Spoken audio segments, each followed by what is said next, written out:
Good afternoon. We'll go ahead and get started. I'd like to welcome you all to the second presentation of the spring 2018 season of the Medical History Interest Group. My name is Carolyn Horn, and I have the honor of introducing our speaker today. The Medical History Interest Group presentations are sponsored by the Lapis Library History Collections and the Department of Bioethics and Interdisciplinary Studies. If you haven't already done so, please sign the attendance sheet, which is right outside this column, before you leave today. And if you are attending as part of the Wellness Passport program, please see Lane Carpenter, and she can give you your stamp. Refreshments are also available in the back of the room, so please partake either now or as we adjourn and take some goodies home. The other presentations that we will have this spring in our series are March the 26th, which is Death and Diversity in Civil War Medicine with Margaret Humphreys, MD, PhD. She's the Josiah Charles Trent Professor in the History of Medicine, Professor of History, and Professor of Medicine at Duke University. Also on April the 9th, the history of PTSD, how cultural narratives affect the patient experience with Sheena Egan, MPH, PhD, Assistant Professor, Department of Bioethics and Interdisciplinary Studies. We have one current display on the second floor, Understanding the Heart, a brief history, if you would like to take a look at that.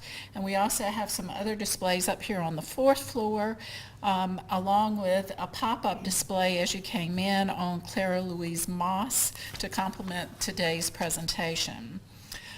We also have, as one display, North Carolina and the Great War, medical professions on the Western Front, and also scientists and their microscopes.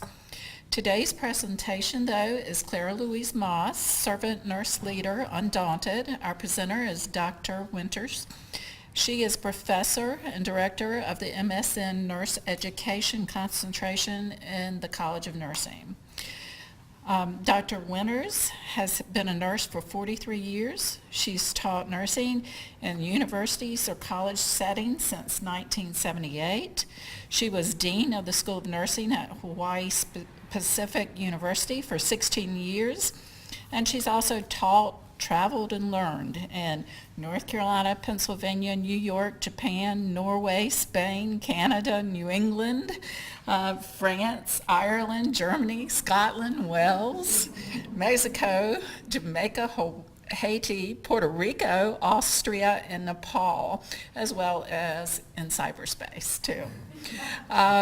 Besides nursing education, she is passionate about researching nurse leaders throughout history, and I'd like y'all to welcome Dr. Winters. Thank you, Carolyn. It's wonderful for me to be here today to talk about Clara, who I've just gotten to know and love. In fact, for a while when I was working on this research, I was dreaming about her. And so I have a lot to tell you. And if I go too fast, because I did have a daddy who was a Yankee and I can talk very rapidly, just let me know. I would like to acknowledge and publicly thank Lapis Health Science Research Librarian Carrie Sewell for her invaluable assistance in obtaining resources about Clara. Clary, stand up, Carrie. Yay! Yeah. Okay, I forgot. Let's get this going too. See, I teach online, so I don't have to do it live. There we are. Okay, so that's me. Among the resources that she helped me find were the access really to the National Archives, which was very interesting, as well as New Jersey researcher and author John Cunningham's 1968 book, found in ECU's own collection, which was a miracle, was amazing. I was assigned this nurse leader, and lo and behold, Carrie helped me find Cunningham's book, which is one of the only existing and premier sources about Clara. So Lapis had it, so I was most happy.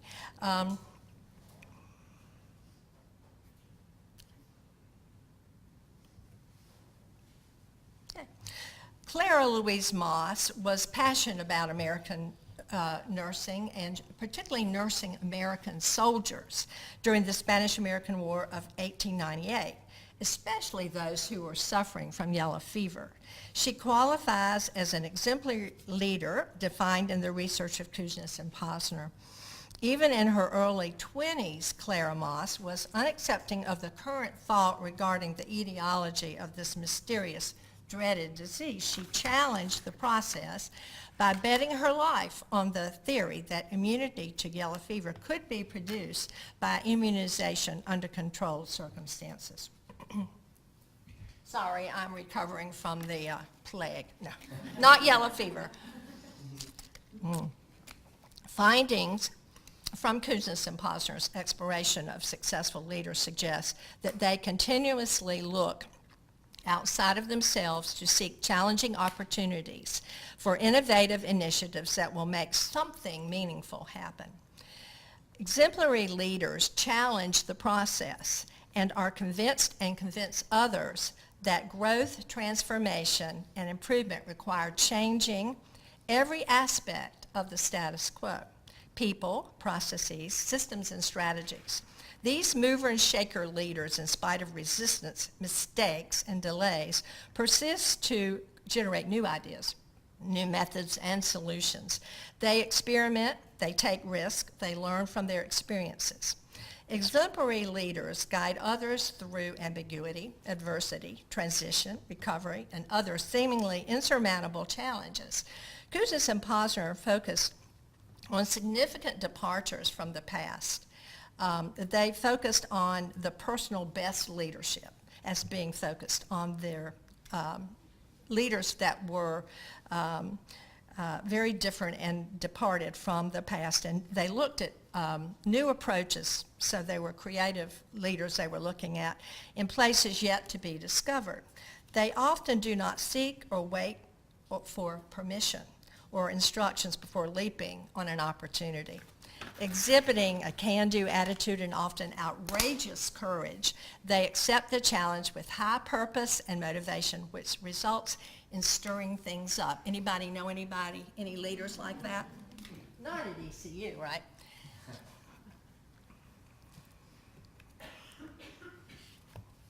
Clara Louise Maass, a New Jersey native, was described as one possessed by an overmastering inner drive to serve humanity through seeking to free the world from ravages of disease. She sought out opportunities to serve and welcomed and persevered the hardships of travel to nurse in unfamiliar, distant, tropical military bases steeped in known dangers of war and disease, much as her idol, Florence Nightingale, had done in the Crimea. In spite of stern admonitions, Clara Maass chose to deny herself personal pleasure, comfort, and health in her determination to offer nursing care to U.S. soldiers hospitalized from wounds and more prevalently tropical diseases in Savannah, Georgia, Jacksonville, Florida, Manila, Philippines, and Santiago and Havana, Cuba. Upon arrival in Havana, she interviewed Dr. Walter Reed and other members of Havana's Yellow Fever Commission about their experiments with yellow fever. Gutsy girl, wasn't she? Taking the ultimate risk, she sacrificed herself for the experimentation and advancement of yellow fever research by volunteering to be bitten by infected Stegomyia Aedes aegypti linnaeus mosquitoes. Her death gave credence to the theory that these infected mosquitoes were the vectors of yellow fever and disproved the hypothesis that immunity to yellow fever could be produced by immunization in a controlled environment. Unfortunately, the results of the latter could not have been determined in any other manner. Clara Louise Maass, though considered a charming, animated, and ambitious girl, was no prima donna. She was born on June 28th in East Orange, New Jersey, into a poor family which had immigrated to America with other Germans wishing to seek religious freedom and better opportunities. While still a young child, as the eldest of 9, some sources say 10, but I think it's probably 9, Clara was expected to assist her mother, Hedwig, with the housekeeping and child care duties. The wages that her father, Robert, earned as a grocer, farmer, and seasonal worker in the East Orange hat mills proved insufficient to support his rapidly expanding family. At 10, Clara, a student at Northfield Elementary School, sought employment as a mother's helper in a private home. Her compensation was room and board and time off to attend school. A year later, her family moved to a farm in Livingston, New Jersey, where she is remembered by her classmates for her honey blonde hair and her eternal optimism. Clara's family moved back to East Orange when she was 12 years old, where she attended East Orange High School and resumed her job as a mother's helper.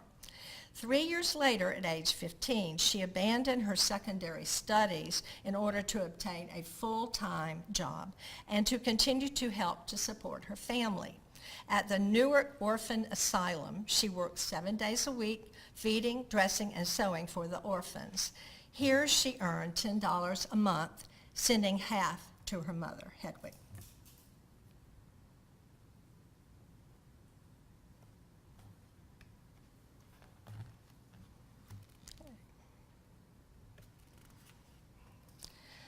At a time when there were limited career options for women, 17-year-old Clara Maass, inspired by Miss Nightingale's dedication in nursing soldiers during the Crimean War and her desire to help her economically struggling family, she decided to pursue nursing. From early childhood, she was considered to have an unusual spirit of service which constantly grew and for which she sought expression in nursing. In the fall of 1893, when she was 17, she applied to join the second class of Christina Treff Training School for Nurses at Newark German Hospital. It had been publicized that applications would be accepted from women 20 to 40 years old, and with proof of physical ability, spoken English, and a minimum of a general school education. She was scrutinized by a young and stern head nurse. Let me go back. I skipped over that, didn't I? There she is. Anna Siebler, who approved of her small and wiry frame, coiffed and knotted hair, and her wire-rimmed glasses. Clara Maass also passed the other entrance requirements of being plain, unadorned, and accustomed to drudgery and hard work. It was expected that during the 2 grueling years of classes offered predominantly in German and Latin when physicians taught, the female training the student nurses would earn $5 a month. At the end of their first year, they could accept private nursing cases with their wages paid directly to the hospital. Upon graduation, they received a $100 bonus, $100 bonus. Yeah. In 1894, only 1 nursing student out of 6 graduated in the first class. A year later, at the age of 19, Clara Maass, along with her 3 classmates, graduated in the class of 1895. After graduation, Clara remained at Newark German Hospital, but supplemented her income with private duty nursing or private nursing cases. 3 years later, the hospital directors offered her the head nurse position in recognition of her high-quality work. At 9:40 p.m. on February 15, 1898, the battleship USS Maine exploded in Havana Harbor, blown up by Spain, or so it was thought, killing 268 men and shocking the American populace. Of the 2/3 of the crew who perished, only 200 bodies were recovered and 76 were identified. On March 28, 1898, the United States Naval Court of Inquiry found that the Maine was destroyed by a submerged mine. Although blame was never formally placed on the Spanish, implication was clear. Recent research suggests that the explosion may have been an accident involving a spontaneous combustion fire in the coal bunker. Some conspiracy theorists have even suggested that sensational journalist William Randolph Hearst may have set the explosion in order to precipitate a war. While historians will never know exactly what happened the night that the Maine went down, it is clear that the incident was a significant force that propelled the United States into the Spanish-American War. On April 20th, U.S. President McKinley demanded that Spain withdraw from Cuba and issued a declaration of war, which became known as the Spanish-American War or the War of 1898. During this war, American casualties were small, with 10 times more deaths occurring in the hastily constructed army camps recruiting from the epidemics of typhoid fever, malaria, dysentery, and food poisoning. Nursing care of Cuban patients was provided by lower-class servants whose work was considered so inadequate that the Spanish word for nurse, enferma, was considered a derogatory term. Nurses were desperately needed, and the Nurses Association, the Nurses Associated Alumni of the United States and Canada, renamed the American Nurses Association in 1911, offered their nursing services, but the U.S. Army refused. It is conjectured that our Army officials were prejudiced against women serving with them in the field. The primary objection to the nursing services offered by the Nurses Associated Alumni was that this organization had only been in existence for a short time, and it was not recognized as a representative body for nurses. Additionally, their proposal was received one day after the Daughters of the American Revolution had volunteered. The DAR president and physician, Dr. Anita Newcomb McGee, had been appointed as director of the Army Nursing Service and acting assistant surgeon in the United States. Let me go back. She is very prominent in Clara's history, and you'll see why. Even though she had no administrative experience, but she was appointed. After the war, Dr. McGee, associated alumni, and influential citizens proposed bills to establish a permanent sanctioned nursing corps to no avail. In 1900, after numerous surgeons testified about the work of the contract nurses during the war, the Army Reorganization Bill proposed that the nurse corps be a part of the U.S. Army Medical Department.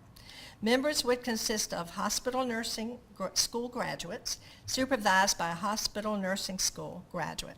The bill was finally passed on February 2nd, 1901, with Dr. McGee as a physician having to resign as the director of the U.S. Army Nurse Corps because she was not a nurse.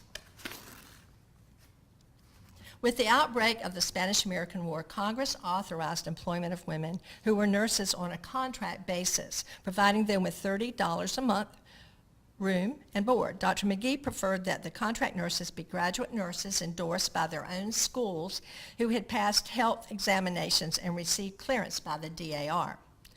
Approximately 8,000 volunteer nurses became contract nurses, with 1,600 being graduate nurses. Large numbers of the Catholic orders, whoops, I'm going backwards, sorry about that. Let's get going in the right direction. Everybody having deja vu? Yeah. Okay. Let's go. That's U.S. Maine. And hopefully we're going to progress. But it doesn't want to.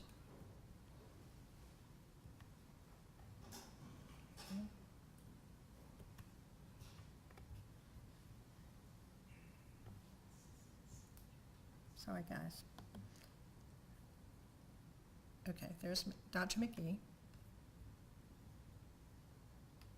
It's not progressing on the arrow. I don't know why. Yes, I do teach online. Okay.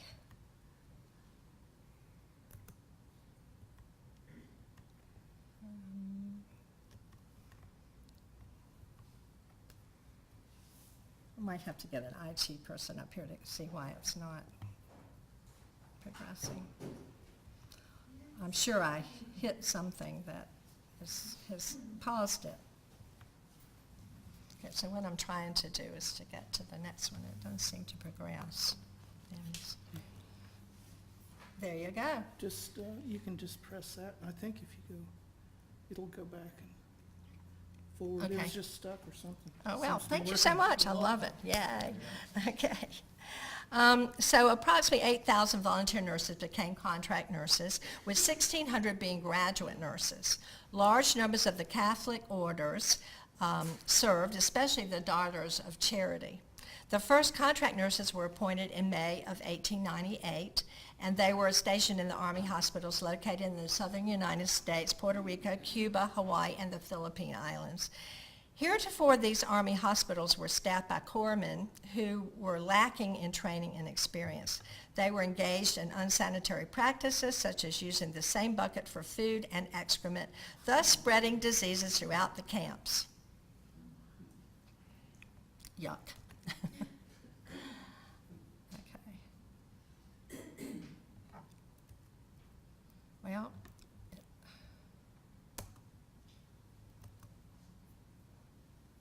okay.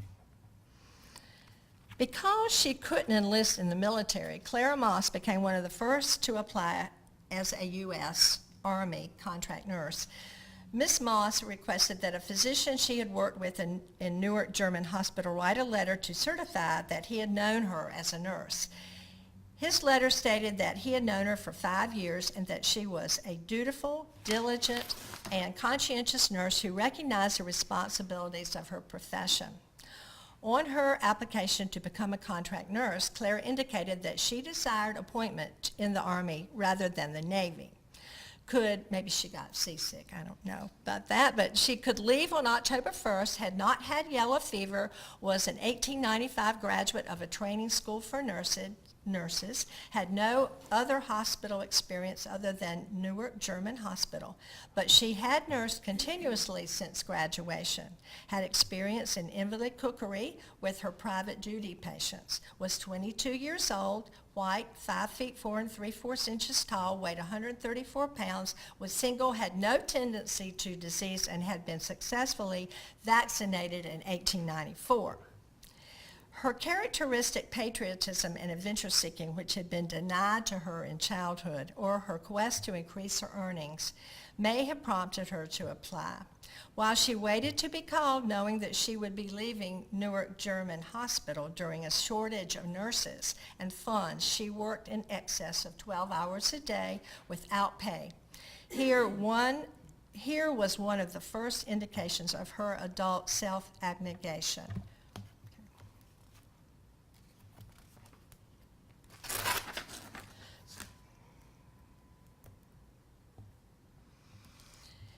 Clara signed her contract October 1st, 1898, along with General Surgeon, the U.S. Surgeon General, George M. Sternberg, and received her first assignment as a contract nurse to the field hospital in the 7th U.S. Army Corps in Jacksonville, Florida.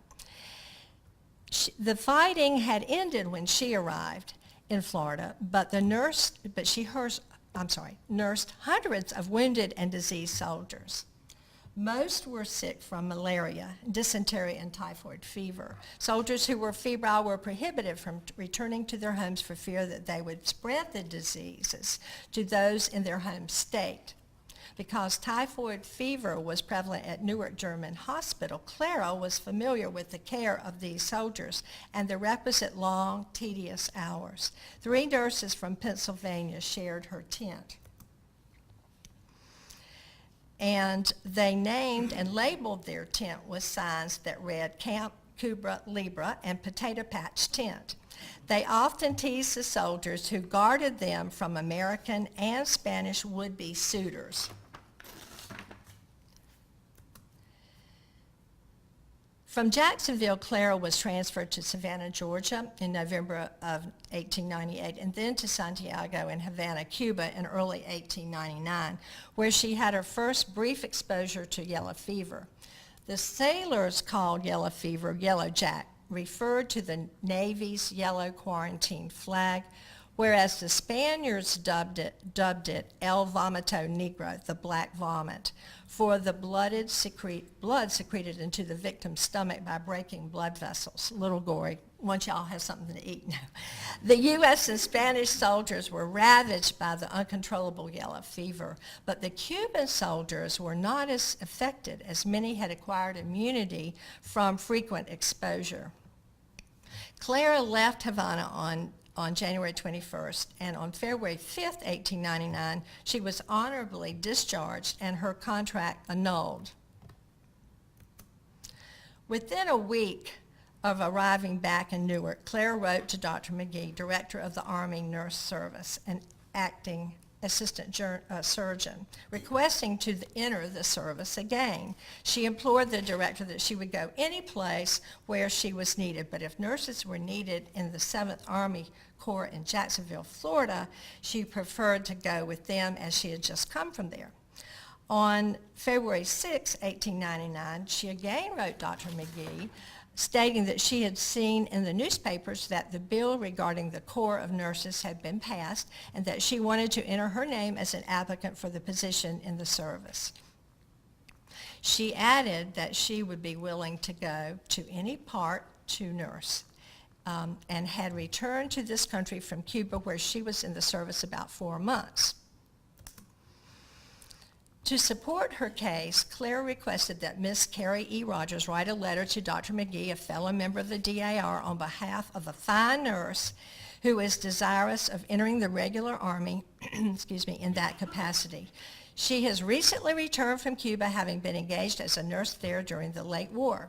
50 nurses were discharged and sent home not long since, she being among this number. She appeals to me as a DAR to recommend her to you. She was in my family for 3 months, and we were much attached to her, being faithful and lovely during the long illness of my sister, hoping you will be able to assist her. Clara was persistent in her efforts to become a member of the U.S. Army Nurse Corps. In yet another letter to Dr. McGee, she wrote that she appreciated her placing her name on the list of eligible nurses. She also reminded Dr. McGee that she was willing to serve any place, anywhere, anytime. She wanted to go. So Clara was neither ignorant or naive about her choice to continue her perilous work nursing yellow fever victims. Newspapers in the 1880s carried official bulletins reporting the devastation caused by yellow fever epidemics in the southern states. Yellow fever terrified people throughout the Western Hemisphere. In the United States, it had been recorded in New York as early as 1668. In the 1790s, Philadelphians fled the city, as did the residents along coastal regions during the Civil War in the mid-1860s.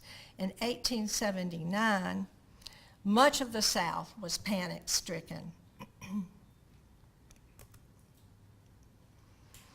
When thousands fled the river city of Memphis, Tennessee, 47 policemen were ordered to prevent looting, and all but 7 died from yellow fever.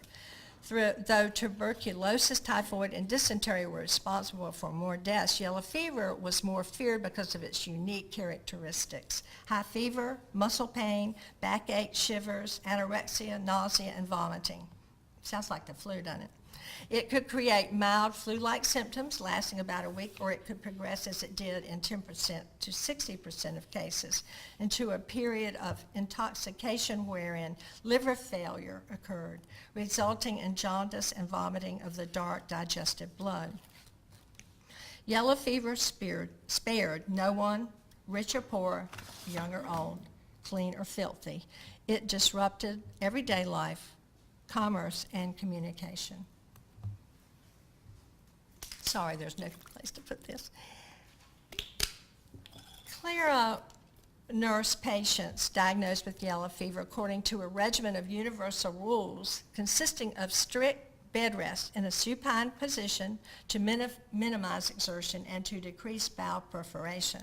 Sufficient ventilation increased the antiseptic action of fresh air through an oxidation process that occurred when that occurred when interacting with noxious substances or organisms. And that was certainly Nightingale's philosophy and theory. So we see her influence there. As symptoms appeared, so did implementation of more specific treatments. Purgatives were given as the onset of disease to rid the body of systemic toxins, cold sponging, ice packs, baths, and ice water enemas, treating high fevers. Rectal alimentation was given for vomiting. Application of mustard poultices relieved epigastric pain, and dry champagne, brandy, or eggnogs were administered by tube to provide nutrition or to settle an irritable stomach. In addition to offering these treatments, nurses were expected to encourage and soothe their patients while maintaining their own health and immunity to disease by their cleanliness, cheerfulness, and temperance. Clara Maass had witnessed firsthand the consequences of yellow fever after the Spanish-American War and read the widely publicized reports of the returning soldiers who had contracted the disease. By 1899, J.C. Wilson's textbook, Fever Nursing, was in its third edition. Clara knew of and accepted the concomitant risk of her nursing practice abroad. She was fully informed of its all-consuming nature, leaving few opportunities for pleasure and exploration. Further, her bilingual competence in German and English were worthless in the countries where she chose to serve. The 1898 Treaty of Paris officially ended the Spanish-American War and culminated in Spain ceding the lands of Puerto Rico, Guam, and Philippines to the United States. American troops were stationed in the Philippines to quell an insurrection. Clara Maass continued her quest to serve in the Philippines, writing in a letter to Dr. McGee. "You will think I am a bother of your life, but really I do not want to trouble you and will try not to very much. But I should like to know if you can spare a few minutes to write to me. If I were to pay my transportation as far as Chicago, Illinois, thus taking me farther west of here, if you would call me to go to the Philippines." She misspelled the Philippines, by the way. "If it were necessary for me to pay it further west, I think I could do it. I would like so much to go and hope I may go soon. Please let me know what you can do and how soon I would be called, if at all, and I will feel more settled. Hoping not to be disappointed, I am respectfully yours, Clara L. Maass."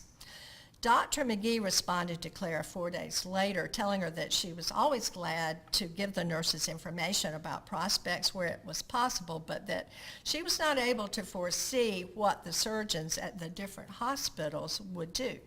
Dr. McGee thought that it was probable that early in the next month of October, the call for nurses would come from Manila. Since most of the Western reapplicants had been appointed and those from the East would be sent next, she advised Clara not to go to Chicago at that time as it might be an unnecessary expense. Clara wrote yet another letter to Dr. McGee on November 1st, 1899, informing her that she was still very anxious to go to Manila, as I hear of so many nurses who were with the 7th Army Corps going. It makes me more anxious than ever. So she requested to go, in fact, she requested to go with her friend from Cuba that she had, who lived in Reading, Pennsylvania, on the Logan on November 20th.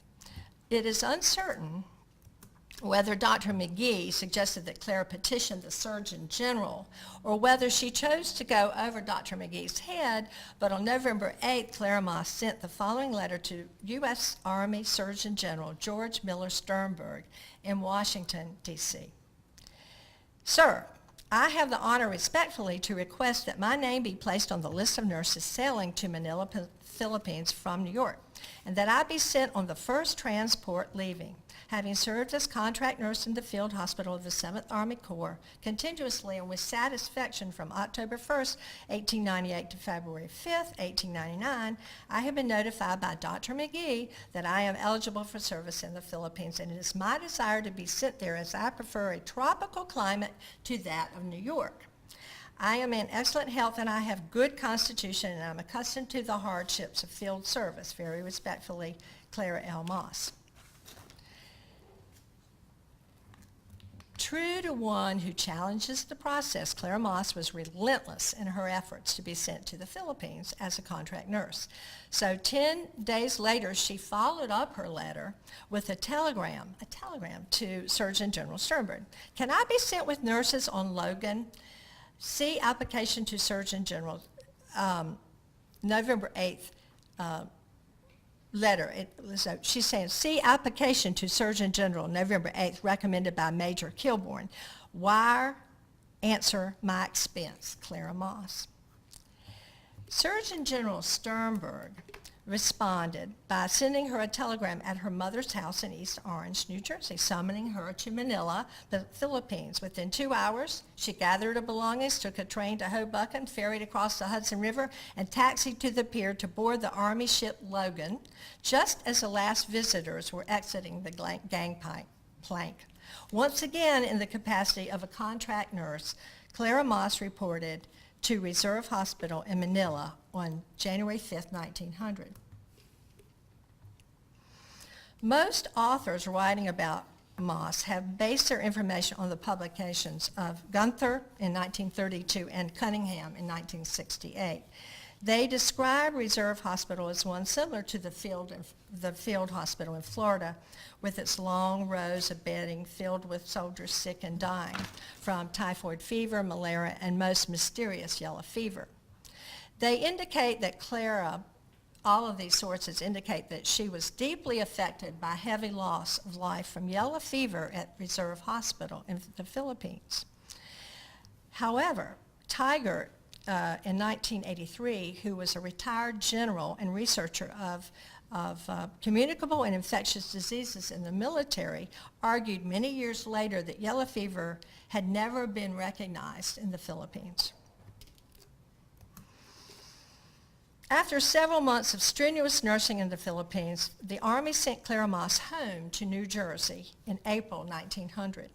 The circumstances of her dismissal are divergent. Gunther and Cunningham wrote that while in the Philippines, Clara was stricken with dengue fever and hovered between life and death. They reported that because her recovery was so slow, the Army sent her home to recover. Dengue is also called breakbone fever. It's characterized by agonizing joint and muscular pain and was considered to be highly contagious. Now we know that it is a virus transmitted by a species of the Aedes aegypti mosquito, and that decreased pain and full recovery of former strength is very slow. It's a very slow process. The more likely version of Clara Maass's dismissal by the Army from her work as a contract nurse in Manila, Philippines, can be found in documents housed in the National Archives and Records Administration in Washington, D.C. There is no mention in any reports of her having contracted dengue fever while serving as a contract nurse in Manila. On March 21st, 1900, Clara Maass wrote Colonel Charles R. Greenleaf, Chief Surgeon, Department of the Pacific, 8th Army Corps, requesting that her contract be annulled on account of ill health, and that she receive transportation to the United States on the next transport. On March 23rd, Major and Surgeon William R. Hall, stationed at the 1st Reserve Hospital, Manila, also sent a letter to Chief Surgeon Greenleaf informing him that if Miss Maass was unmarried, she should have her contract annulled. His letter explained that Clara Maass's roommate, Rose Kane, friend, with whom she had requested to travel to the Philippines, had reported that Clara had confided to her that she was pregnant and that she would have an abortion produced, which she had done 3 days before on March 20th, 1900. Hall reported that Clara was boasting that no one could prove it, and that was why head nurse McLeod compelled her to ask for an annulment of her contract. Hall also maintained that at the time of his writing, Clara was attempting to contradict her roommate and to force the head nurse to resign her position. He cautioned that Clara Maass, her Confederate, and the Army officer involved would attack the character of all who opposed them. There can be no doubt that this behavior was challenging the process. 3 days after writing her initial letter to Chief Surgeon Colonel Greenleaf, Clara wrote him a second letter to respectfully inform him that after thinking the matter over and considering what a hotbed for gossip this is, I have decided to ask for the annulment of my contract and receive transportation to take effect as soon as possible. A week later, Colonel Greenleaf sent a letter to the U.S. Army Surgeon General George Miller Sternberg. We've heard his name numerous times. In Washington, stating that he had the honor to transmit papers in the case of contract nurse Clara Maass, who would be sailing on April 1st on the transport Sherman. Under orders to report by letter to the Surgeon General on her arrival at home for annulment of her contract, he added that after Clara Maass requested annulment of her contract, he was contacted by civilians who informed him that she had been charged with immorality and was forced by the head nurse to request that her contract be annulled. Thinking that this had the potential to become a public scandal, he had requested an official report from the commanding officer at the Reserve Hospital, who was W.R. Hall, which should be kept confidential. He assured Sternberg that he was looking into the matter and would report his findings at a later date. In the future, he was ordering that all matters and communications related to the conduct and discipline of the contract nurses be sent directly to himself. In a letter from Sternberg, as responding to Chief Surgeon General Greenleaf, he clarified that nurses about whom there was unpleasant gossip should be ordered home at the earliest opportunity. He cautioned there would be no talk of this kind in regard to the Army nurses in the Philippines. Further, he directed that the Confederate of Miss Maass should also be sent home if this had not already been done. He also supported the return of efficiency reports prepared by the chief nurses on a regular basis quarterly, and when a contract was annulled. This would expedite the prompt return of nurses reported as unsatisfactory to the United States. Thus, according to a memo written by Dr. Hall at the 1st Reserve Hospital and handwritten service record notes, Clara Maass left the Reserve Hospital in Manila on March 29, 1900 and proceeded on the transport Sherman. More details are provided in her service record, which was really buried in the contract nurses' notes and information about them in the National Archives. I had never seen any of this information anywhere in anything that was published about Clara, and you can understand why. But it was there, buried. More details were provided in her service record that she did arrive on April 30th at General Hospital in San Francisco, California. And then she left for San Francisco for New Jersey on May 5th, 1900, and her contract was officially annulled for cause on May 7th, 1900. An updated note, the author was anonymous, accompanying vouchers for the final pay for Clara Maass was sent to Surgeon General Sternberg, indicating that she was sent home from Manila by Colonel Greenleaf and that the papers had been filed with Dr. McGee. So she arrived in the United States about May 1, and she delayed in San Francisco on her own account until May 5th. And this created some stir, I must say, because she should have been home by May 7th. And the vouchers pay her to include May 7th and annul her contract as of that date. So it was annulled by May 7th. And they wanted to know if this was approved if this action was approved by the Surgeon General. So according to her service record, Clara arrived at General Hospital in San Francisco after she left Manila. We do not know whether she was admitted as a patient, but it is a logical assumption if she was recovering from an abortion, as is reported by her service record documents and commanding officers' letters and reports, which you can see in the National Archives. A letter dated August 1st was sent by Dr. Anita Newcomb, Director of the Army Nursing Service and Acting Assistant Surgeon in the U.S. Army, response to a letter written to her on July 26, 1900 by Clara. This letter can't be located, however, Dr. McGee informed her in a letter that was received and that she would be glad to do all that was possible.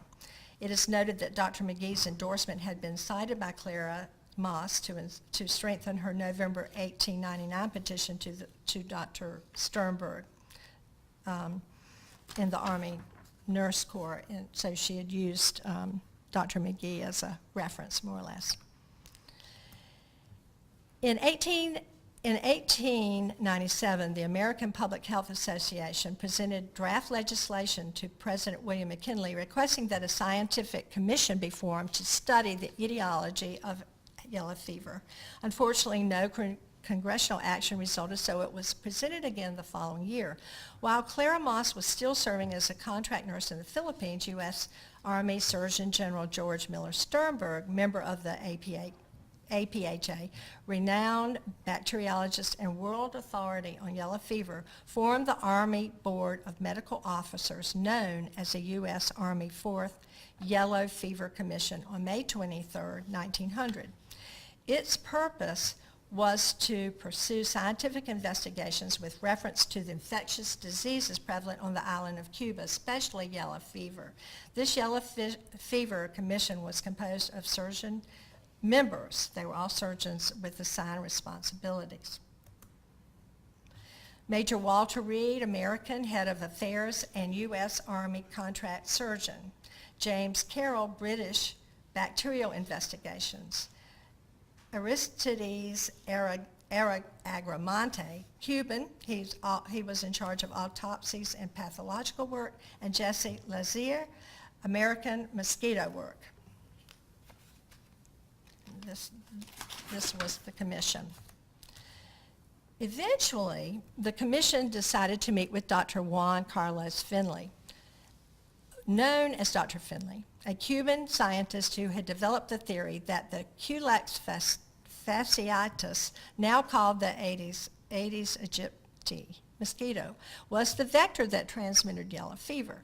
19 years earlier, in February 1881, the Spanish government had appointed Dr. Finley to represent Cuba and Puerto Rico and to present his theory and experiences at the International Sanitary Conference in Washington, D.C. He had tried to prove his mosquito theory for 20 years, but at that time no one was trained in experimental medicine. Finley did not control his prevent them from being bitten by other mosquitoes, or protect them from exposure to yellow fever. He was incorrect in maintaining that an infected mosquito bite could induce immunity without causing clinical yellow fever. Late in 1904, however, Dr. Finley was elected president at the 31st meeting of the APHA and was honored at its meeting the following year in recognition of his scientific work with yellow fever. The Yellow Fever Commission began to inoculate human volunteers on August 11, 1900, using mosquitoes harvested from larvae provided by Dr. Finley. This was the first time in the modern era when written informed consent was obtained, and it was provided in Spanish and English. Subjects received an incentive of $100 in U.S. gold and an additional $100 in gold should they actually develop yellow fever. 9 inoculations by infected mosquitoes between August 11th and the 25th resulted in no cases of yellow fever. That was in 1900. Though most of the commission members were disillusioned, Dr. Carroll, a non-believer in Finley's mosquito vector hypothesis, inoculated himself by being bitten by an infected mosquito. 5 days later, he developed a severe case of yellow fever and never fully recovered from that time. He was said to have been a strangely embittered man. A second case occurred 5 days after a 24-year-old American soldier volunteer, Private William Dean, was bitten by the same mosquito that had bitten Dr. Carroll. Supporting Dr. Finley's hypothesis, a second commission member, Dr. Lazier, was supposedly accidentally bitten on the back of his hand by a stray mosquito at Los Animas Hospital on September 13, 1900, and subsequently died from a severe case of yellow fever. Dr. Walter Reed was deeply saddened by his colleague's death. He realized the importance of these cases and received permission to present a preliminary note on the results of human experiments at the APHA's annual meeting held in Indianapolis, Indiana on October 22nd through 26th in 1900. There was national and international celebration of the news of this significant discovery. 6 non-fatal cases of yellow fever were reported from mosquito bites to 2 American soldiers and 4 Spanish immigrants between December 5th, 1900 and January 2nd, 1901. Between January 19th and February 7th, 1901, 4 more cases of yellow fever resulted from mosquito bites to American volunteers. 4 cases were reported from subcutaneous injection of blood or filtered serum from yellow fever patients. 5 subjects volunteered for additional human experiments designed to disprove that yellow fever could be contracted from close contact with contaminated materials, such as clothes and bedding of patients who had yellow fever. Between December 5th and December 7th, 1901, and February 7th, December 5th, 1900 and February 7th of 1901, experiments were conducted at a quarantine site established on November 20th near Camp Culebra at Los Cuamatos de Mariano. The site consisted of 7 Army tents guarded by a military garrison and was named Camp Lazier in memory of the deceased commission member. Before his death, Lazier had been responsible for raising the mosquitoes from eggs obtained from Dr. Finley, each kept and meticulously labeled in separate test tubes. The Yellow Fever Commission learned 3 things about yellow fever. It was spread by the bite of female Stegomyia mosquito that had sucked blood from a yellow fever patient within the first 3 days of the onset of the disease. The second thing, that after biting the patient, the mosquito could infect another only after 12 to 20 days, and blood taken from the patient during the first or second day of the disease injected into a non-immune person could also cause yellow fever. And third, if a patient who developed yellow fever produced a mosquito bite, if they survived, he or she would develop immunity against a subsequent injection of blood from a yellow fever patient. Having completed his mission, Dr. Walter Reed left Cuba in 1901, leaving Major William Crawford Gorgas the work of clearing the mosquitoes out of Havana. On February 10th, Major Gorgas, U.S. Army Medical Department, was serving in the military government of Cuba, was appointed Chief Sanitary Officer of Havana. He worked diligently for the rest of the year to clean up the city, believing that yellow fever was caused by poor sanitation. This did not influence the incidence of the disease in new arrivals. He also thought that vaccination might be best measured to prevent the spread of yellow fever. So under the direction of Dr. Juan Gutierrez, a Cuban pathologist trained in Philadelphia, and a former professor at the University of Pennsylvania, Gorgas established an inoculation station at Los Alamos Hospital. He expected that infected mosquitoes would bite those who were not immune. And in smallpox inoculations prior to the discovery of the vaccine. He also thought that all new arrivals to Havana would eventually contract yellow fever and that immunization under careful medical care would be preferable and less risky. He issued a call to the nurses, and Clara, home in New Jersey, responded by sending him a letter offering her services. He sent her a telegram on October 14th urging her to come at once. Even though she planned to marry a certain businessman in New York, Clara sailed to Cuba, placing service to others above personal commitment. When Clara Maass arrived in Cuba, she was employed by the Sanitary Department of Havana, headed by Major Gorgas. Excuse me. Once diagnosed with yellow fever, patients were transferred to Los Alamos Hospital, the primary hospital for yellow fever victims. And there, Clara nursed these yellow fever patients until 1901. Dr. Gutierrez and Gorgas alternated months as the visiting physicians. And they insisted that a strict therapeutic protocol be maintained, resulting in the lowest mortality rates in yellow fever patients compared to all other Havana hospitals and private home care. So treatment was provided by Clara Maass and other excellent female nurses. They ensured that this rigorous regimen was adhered to by offering constant bedside vigilance and accurately documenting temperature, pulse, urinary output. Patients were placed on complete bed rest in supine position, receiving no food during the active stage, progressing to clear liquids and cracked ice in 4 to 5 days. For the first few days, the only medication provided for headaches and muscular discomfort was phenacetin, 5 milligrams, or a similar analgesic. External applications such as mustard plasters or internal ones such as ice chips were given for stomach irritability. Saline enemas were administered if patient urinary output fell below 500 milligrams. So Clara had heard about the Havana Yellow Fever Commission. She had also heard about the experiments that were underway. And so when she arrived in Havana, she initiated meetings with the commission members, Dr. Finley Gutierrez and Albertini and Major Gorgas and Ross. She witnessed their experiments and was impressed by their efforts to address the yellow fever problem.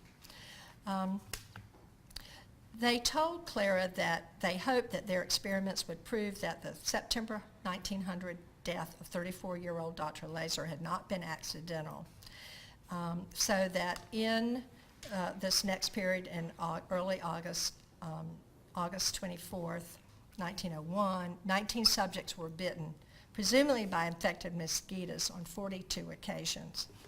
Only one volunteer out of the first 28 developed a mild case of yellow fever. So Clara Maass was the only American woman and nurse involved, consented to be bitten by infected mosquitoes.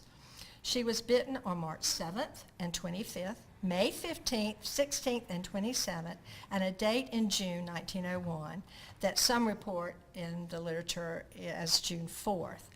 And so it was 4 days before her 25th birthday. He also stated that she developed a mild case of yellow fever from which she quickly recovered. Clara wrote to her widowed mother, "I will soon send you $100. It will pay immediate debts and enable Sophia, her sister, to come to Cuba. I can get her position as a nurse here at $50 a month. She can take my place, Mother. For now, don't be surprised. I am soon to be married." The preceding letter was later printed in an article in the New York World which described her fiancé as a well-to-do New York businessman, but nothing else is known about him. So she had been bitten by these infected mosquitoes. And 3 days and 21 hours later, Clara developed fever. She had chills, backaches, headaches, and muscular pain. And all of these were dreaded symptoms of yellow fever. And she wrote to her mother a last letter, and by the time it arrived at East Orange, her family had learned that Clara was seriously ill. "Goodbye, Mother. Don't worry. God will take care of me in the yellow fever hospital the same as if I were home. I will send you nearly all I earn, so be good to yourself and the 2 little ones. You know I am the man of the family, but do pray for me." Clara's clinical chart indicated that her temperature rose to 104.2 degrees Fahrenheit on August 19th and ranged between 103 degrees and 104 on August 20th, between 102 and 103 on August 21st, between 101 and 103 on August 22nd, and spiked to 103.8 on August 23rd. It plummeted throughout the day on August 24th before she died at 6:30. Dr. Gorgas sent Clara's sister, Sophia, a telegram on August 20th. This is the hospital room where Clara died, in Las Animas Hospital. So her mom received a telegram stating that, that she had, on 24th, that she was worse. And the next day, her mother received a final telegram that Miss Maass died 24th 24, 6:30 p.m., Gorgas. Her sister, Sophia, arrived in Havana on August 25th, unaware of her sister's death, and she remained in Havana to attend her funeral. She was buried immediately there in Havana, Cuba, in a iron casket, and then later she was moved to the cemetery in New Jersey. I could go on and on, but I won't. In New Jersey, Army made a small Army marker there in New Jersey Cemetery, and so later they replaced that, because it didn't last that long. It was replaced with a more prominent one that told a little bit about Clara. It was all in the news, and everyone, of course, in Cuba grieved, as well as in New Jersey, and the Nurses Association. There were many tributes, and for many years, Miss Gunther was one of the authors, and some of her other friends worked very hard to honor her at the hospital. Eventually, the German hospital, was named for Clara Maass, and now it's a medical center. And this is the plaque that is in Fairmont Cemetery in New Jersey. They worked for a long time to have stamps, and actually there was a new rule that said you couldn't have a commemorative stamp unless the person had been dead for 50 years. But the Luther Memorial Hospital would issue, you see the Christmas stamp there, and actually Cuba issued a 2-cent stamp with Clara's picture on it, honoring her. But it was a long, long period of time to get a U.S. commemorative stamp, and finally, on her 100th anniversary of her birth, the first Clara commemorative stamps were issued at ceremonies at the Clara Maass Memorial Hospital. These are her sisters who were present, and so that the stamp is a commemorative stamp, 13 cents, and that she gave her life as well as her name there. And 2 other events. In 1976, she was inducted as an inaugural member of the American Nurses Association Hall of Fame, as well as the Franklin Mint struck a medal for her. So those that knew her described her as selfless and lived courageously by her principles, and she did exhibit exemplary leadership, practicing and modeling the way. And she sacrificed herself. We don't really know exactly why she chose to at 24, 25, when she just turned 25 when she died. Some think of her as a martyr. She was quiet and humble and volunteering as a participant in the experiments, but it was congruent with the pattern of her entire life, that she had a life based on principle and wanted to help others. And so really, she was dedicated and undaunted, and in her quest to discover opportunities to be a catalyst for change, no greater love than this. So, thank you.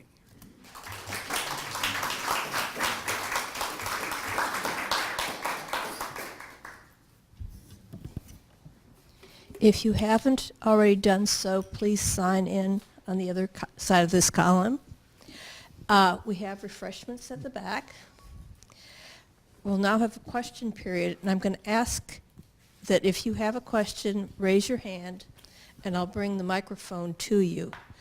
Otherwise, we tend to have answers without questions, and the context can be totally confusing. So, any questions? And you should have a timeline and of her, really of her life and experiences.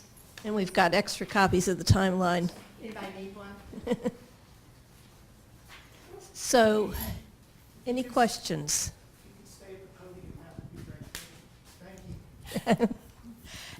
So, any questions? There are more references that are in, I guess, on the timeline. I gave you the chapter in our book.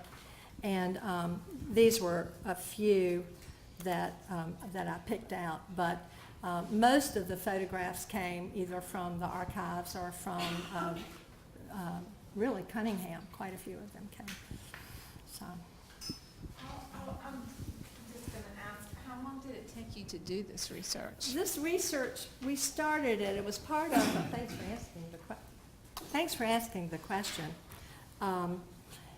Started in 2014, and the chapter was published early 2016. So it took quite a while, and the more I got into it, I just loved it. But it was part of a work that some of my colleagues in the Sigma Theta Tau International Honor Society, the Nurse Faculty Leadership Academy, worked together on it. And we used a Kuznets and Posner model for all of the leadership institutes. And so I was assigned by Tony, our editor, to do Clara Maass, and he was from New Jersey, and he knew she was kind of feisty, and he thought I was too, I think. So that's why he assigned her. And I really had never heard of her. I don't remember in studying, we don't hear about her much in nursing history. And so I was intrigued, and then I just, thanks to Carrie, helped me get in touch with Cunningham and into the National Archives, and that was just fascinating because those reports and, report cards and things like that were there. But I don't think most people had taken the time to excavate them. Yeah, thank you. So really, pretty much of a year. Yeah. Anybody else? Thank y'all for coming out on this. Yes.